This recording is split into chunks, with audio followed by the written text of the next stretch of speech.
Good morning. How are you doing? Good morning, Arrow. I am doing well. How are you? Absolutely fantastic. I'm here in the Carolinas. Fall is finally starting to settle in. What about you? Are the trees, the leaves changing or anything like that?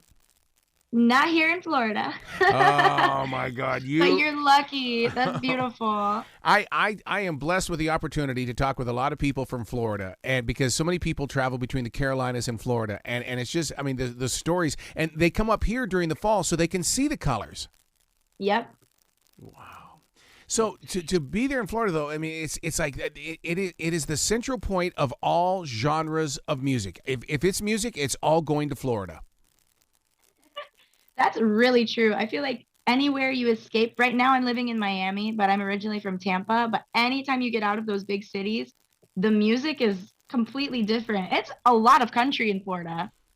Well, that I'm not shocked because look how many rock bands have come out of Florida, and they all credit country music because of that.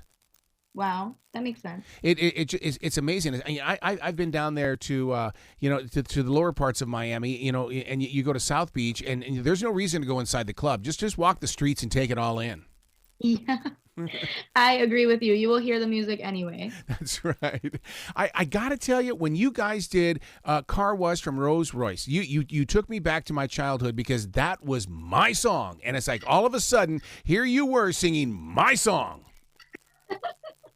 Well, I'll tell you, my mom felt the exact same way. When I told her the song selection, she was like, "Oh, just ask me. I've been singing this song since I was little." It's so true. It's so true. And what did you learn from that song? Because I mean, Rolls Royce, I don't know if you've tapped into what their history is because they did a song called "I Want to Get Next to You," and to this day, I can't shake that song. Wow.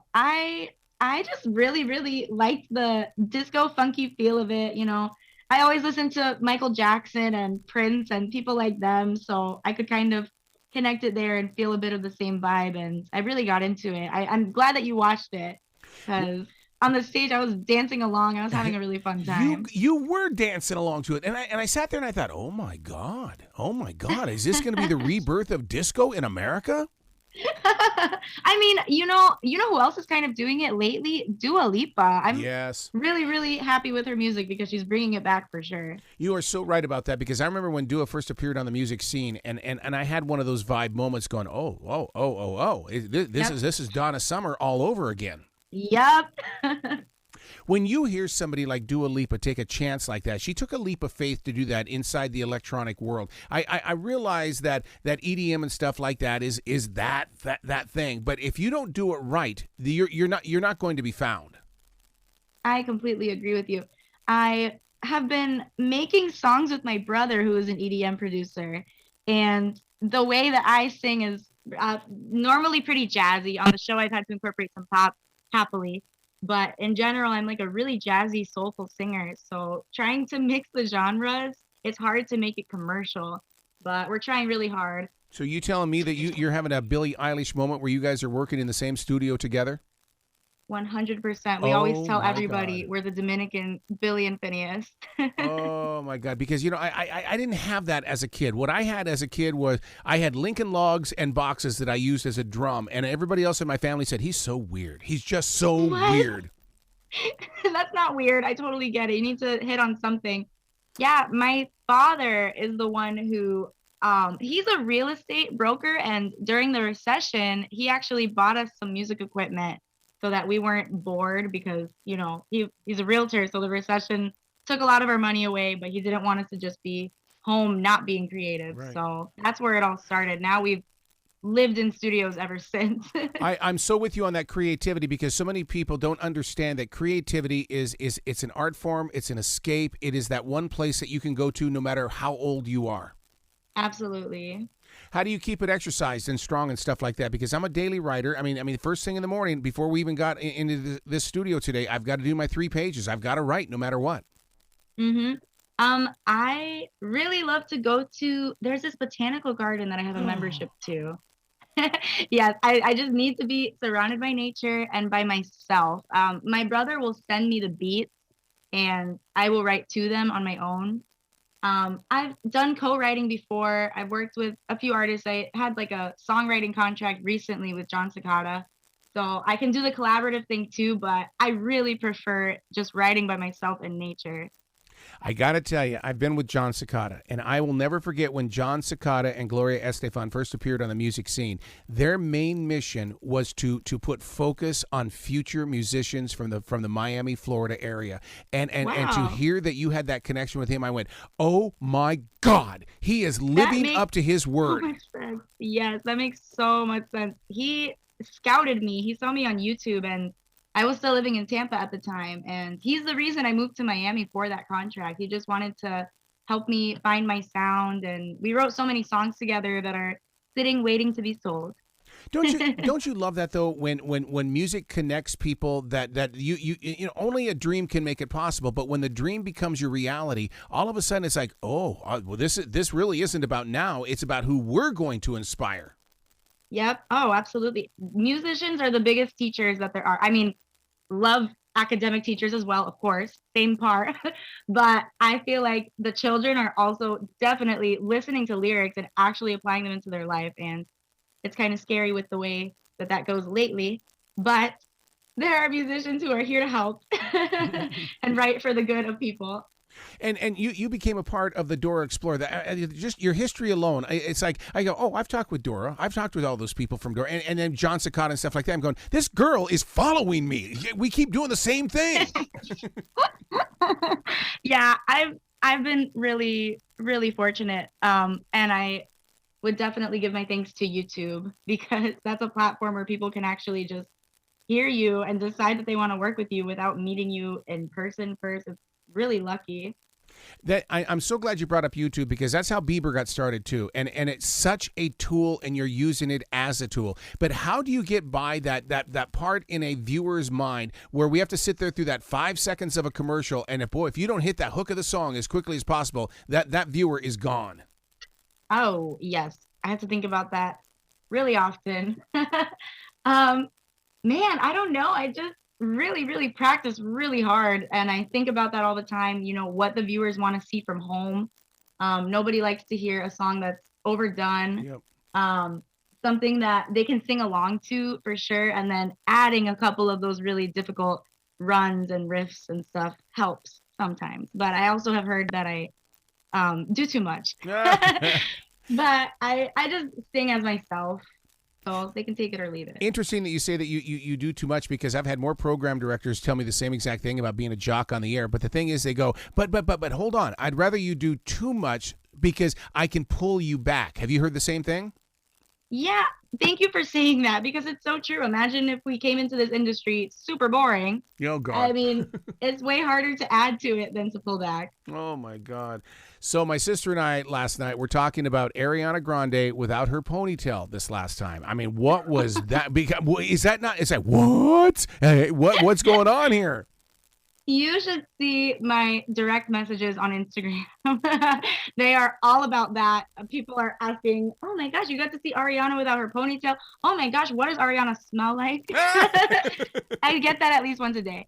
But no, she's so beautiful. It's kind of insane and unfair, but I love her so much. She's such a sweetheart. What I love about her is that she's showing her human side, which I hope is going inside you guys, because when you become really famous, even attached with Jon Secada, that you are going to be approachable to the next generation.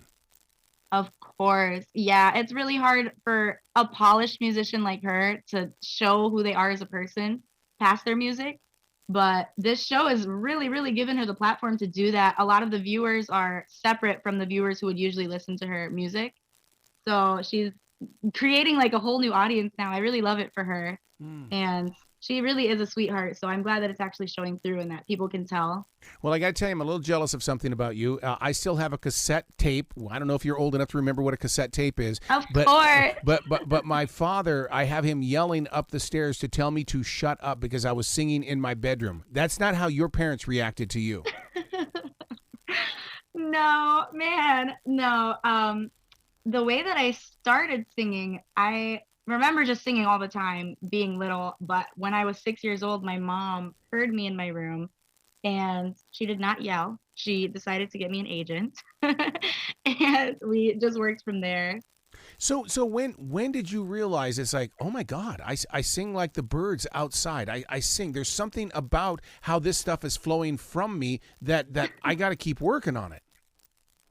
Well, Christina Aguilera is the answer Oh, to of that. course I it was is. really, really just really copying her when I was like 6 and trying to sing exactly what she was singing. So I kind of branched off from there. You can't just copy an artist, but when you're little, you don't know better. So What, I don't what know, a lot of mimicking. One of the things that I love about your performance is that you don't just stand there and sing. You put the entire mind, body, and soul into it. Has somebody coached you to do that, or is that just you? That is a good question. I have done a TV show like this in the past, and seeing it actually on TV and deciding, wait, I can do better than that, made a huge difference. Also, I have to give thanks to the choreographer Paul on The Voice because he really, really brought me out of my shell. That blind audition song that I did, I Wish by Stevie Wonder, initially I was pretty still singing it as like a power moment. And he's the one who got me to really explore the stage. And since then, I have not stopped. All right, I'm going to get really super deep with you because I know you're into yoga and stuff like that. But at the end of every yoga class, there's a thing called nidra. Nidra is where you rest and you kind of bring yourself to the center of the core. But that's also a major league form of meditation, like transcendental. Have you ever traveled into nidra in the way of making that part of your process? Not knowingly, I can say that I practice a lot of inner child meditation, Mm-hmm. especially before a performance, the night before. That's my ritual. I always do an inner child meditation. But after yoga, I do just lay there. I don't know if that counts. I really do just lay there and sit, and I guess it's a form of meditation. Well, yeah, because what it does is that it's about unblocking and unlocking. It's about letting things go in a way. And I'll tell you what, if you ever want to look into it, it will take you into the most creative spaces because when you get into nidra and you allow it to take over you, I'm telling you that the greatest ideas come from it. I need to write this down. You said ninja. Yeah, Nidra. And it's one of those things where I was like, okay, I know I need to do this. I need to study it and its history and what it's doing. Because, I mean, you're going to ask a lot of questions, but when you go into it and you come out of it, you're going to go, my God, that I can't explain it. I can see how that would be effective. I really, really, really want to do it and write a song after.